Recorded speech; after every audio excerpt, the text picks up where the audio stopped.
પરંતુ દર્શક મિત્રો એ પહેલા વાત કરવી છે આપણે 12 રાશિની શરૂઆત મેષ રાશિથી કરીએ. મેષ રાશિ કે જેના અક્ષર છે અ, લ અને ઈ, જેનો સ્વામી બને છે મંગળ મહારાજ. મેષ રાશિવાળા જાતકો માટે આજના દિવસની અંદર ઉતાવળિયા નિર્ણયો ન લેવા તમારા માટે હિતાવહ છે. પરિવારની અંદર થોડો ઘણો તણાવ, થોડું ઘણું ટેન્શન, થોડી ઘણી ચિંતા રહી શકે. સ્વાસ્થ્ય બાબતે આજે તમને ઉતાર ચઢાવ જોવા મળી શકે એમ છે. આજના દિવસની અંદર શેર બજારની અંદર સાવચેતી રાખવી તમારે બહુ જ જરૂરી છે. મેષ રાશિવાળા જાતકો માટે આજે વિશેષ લાભ જોઈએ છે તો આજના દિવસની અંદર ખાસ કરીને માં લક્ષ્મીજીની આરાધના કરજો, વિશેષ તમને લાભ મળશે. હવે વાત કરીએ આપણે વૃષભ રાશિની. વૃષભના અક્ષર છે બ, વ, ઉ, જેનો સ્વામી બને છે શુક્ર મહારાજ. શેર બજારની અંદર લે વેચમાં આજે તમને સારી સફળતા મળતી જણાશે. આજના દિવસની અંદર ધાર્મિક કાર્યની સંભાવનાઓ વધારે છે અને કોર્ટ કચેરીને લગતા કામકાજમાં થોડું ઘણું નુકસાન થઈ શકે એમ છે. જૂના મિત્ર સાથે મિલન મુલાકાત થાય, મુલાકાત તમારા માટે લાભદાયી રહેશે. આજે તમારે સારો લાભ જોઈએ છે તો વૃષભ રાશિવાળા જાતકોએ આજના દિવસની અંદર લક્ષ્મી અને નારાયણ ભગવાનની પૂજા કરજો, તમને વિશેષ લાભ મળી શકશે. દર્શક મિત્રો, આ 15 તારીખે મહાશિવરાત્રીનો પવિત્ર પાવન દિવસ છે. દર્શક મિત્રો, આગળ કરીએ રુદ્રાક્ષની. એ પહેલા વાત કરી લઈએ મિથુન રાશિની. મિથુન રાશિ કે જેના અક્ષર છે કચ્છ અને ગ, જેનો સ્વામી બને છે બુદ્ધ મહારાજ. મિથુન રાશિવાળા જાતકો માટે આજે બૌદ્ધિક વિકાસ થતો જણાશે. પરિવારની અંદર આજે તમને શાંતિનું વાતાવરણ જોવા મળી શકે અને સ્વાસ્થ્ય બાબતે તમારે કાળજી રાખવી બહુ જ જરૂરી છે. દાંપત્ય જીવનની અંદર આજે તમને હૂંફ મળતી જણાય. આજે તમારે સારો લાભ જોઈએ છે તો મિથુન રાશિવાળા જાતકોએ આજના દિવસની અંદર બની શકે ત્યાં સુધી ઓમ નારાયણાય નમઃ આ મંત્રનો જપ કરો, વિશેષ લાભ મળશે. ને વાત હવે કરીએ કર્ક રાશિની. કર્ક રાશિ કે જેના અક્ષર છે ડ અને હ, જેનો સ્વામી બને છે ચંદ્ર મહારાજ. શત્રુઓથી સાવધાની રાખવી આજે તમારે બહુ જરૂરી છે અને સમજી વિચારીને કામ કરશો તો અવશ્ય તમને ફાયદો મળી શકે. વ્યવસાયની અંદર આજે તમને સારો લાભ મળતો જણાય ને કર્મચારી વર્ગનો આજે સુંદર મજાનો સહયોગ તમને મળી શકશે. કર્ક રાશિવાળા જાતકોએ સારો લાભ જોઈએ છે તો આજના દિવસની અંદર લક્ષ્મી નારાયણાય નમઃ આ મંત્રનો તમે વિશેષ જપ કરો, અવશ્ય તમને સારો લાભ મળી શકશે. દર્શક મિત્રો, રુદ્રાક્ષ મહેનતના પ્રમાણમાં આજે તમને સફળતા ઓછી મળી શકે. વ્યવસાયની અંદર આજે તમારે ધ્યાન આપવું પડે. કોઈ પણ વ્યક્તિના મધ્યસ્થી બનતા પહેલા વિચાર કરજો હો, સમસ્યાઓનું સર્જન ન થાય તે અંગે તકેદારી રાખવી બહુ જરૂરી છે. સંતાનને લગતા પ્રશ્નોની અંદર તમને હળવાશનો અનુભવ થતો જણાય અને સિંહ રાશિવાળા જાતકોએ સારો લાભ જોઈએ છે તો આજના દિવસની અંદર ગાયત્રી મંત્રનો જપ કરી તમારા દિવસની શરૂઆત કરો, વિશેષ લાભ મળશે. વાત કન્યા રાશિની કરીએ. કન્યાના અક્ષર છે પઠ અને હણ, જેનો સ્વામી બને છે બુધ મહારાજ. કન્યા રાશિવાળા જાતકો માટે મોસાળ પક્ષ તરફથી તમને સારો લાભ મળતો જણાશે.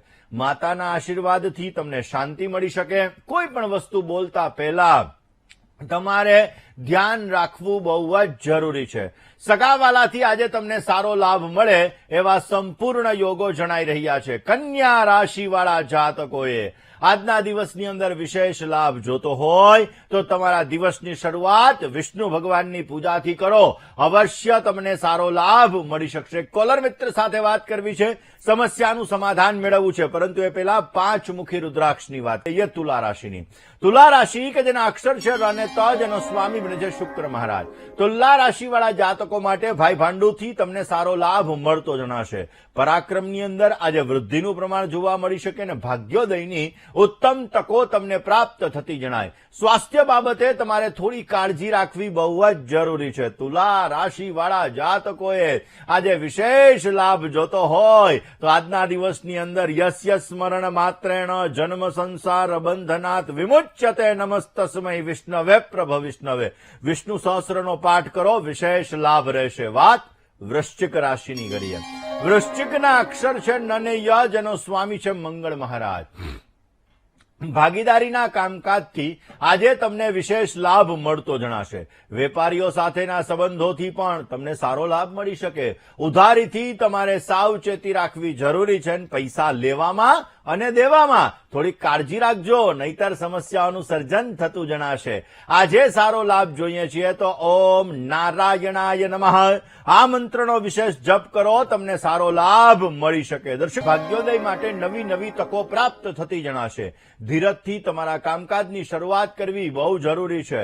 કોઈ પણ કામકાજમાં ઉતાવળ ન કરતા અને અચાનક તમારે બહાર ગામ જવાનું થઈ શકે એમ છે.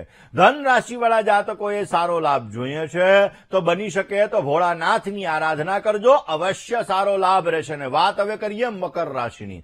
મકર રાશિ કે જેના અક્ષર છે ખ અને જ, જેનો સ્વામી બને છે શનિ મહારાજ.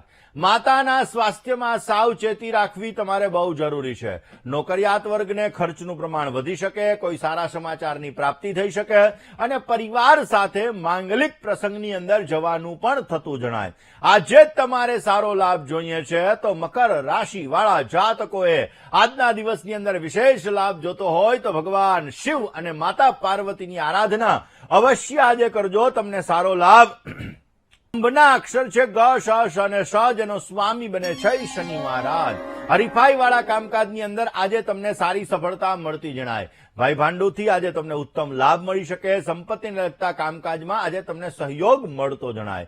કરેલી મહેનતનું સારું ફળ મળી શકે. આજે તમારે સારો લાભ જોઈએ છે તો કુંભ રાશિ વાળા જાતકોએ આજના દિવસની અંદર વિશેષ લાભ જોતો હોય તો ભગવાન વિષ્ણુ, માં લક્ષ્મીજી, એના ઉપર કેસરનો અભિષેક કરો, વિશેષ લાભ રહેશે. વાત મીન રાશિની કરીએ. મીનના અક્ષર છે દ, ચ, ઝ અને થ, જેનો સ્વામી બને છે ગુરુ મહારાજ. નાણાકીય સુખાકારી તમને સારી પ્રાપ્ત થશે. પરિવારની અંદર થોડો ઘણો તણાવ, થોડું ઘણું ટેન્શન રહેશે. નાના મોટા રોકાણની અંદર આજે તમને લાભ મળતો જણાય ને જમીનને લગતા કામકાજમાં પણ આજે તમને ફાયદો મળી શકે એમ છે. આજે તમારે સારો લાભ જોઈએ છે તો આજના દિવસની અંદર મધુરાષ્ટકમનો પાઠ કરો, વિશેષ તમને લાભ મળતો જણાશે. દર્શક મિત્રો, એવું કહેવાય કે 10 મુખી રુદ્રાક્ષ જે લોકો ધારણ કરે છે આવા લોકો